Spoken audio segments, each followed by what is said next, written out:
Hello everybody and welcome. In this video I'm going to show you how to rename your earbuds QCY MeloBuds Pro on your Android device.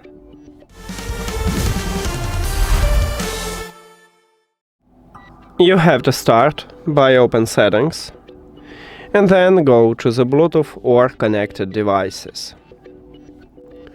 At the device list, click the information icon or settings icon near to your headphones.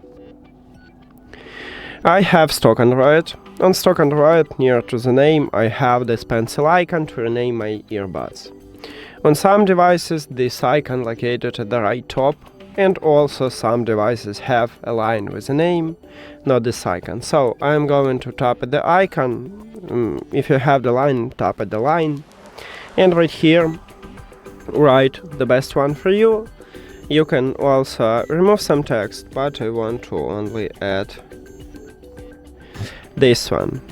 Now, the most important is to click rename to save this new name. But on your phone it may be not rename, but done or K, check mark or something else.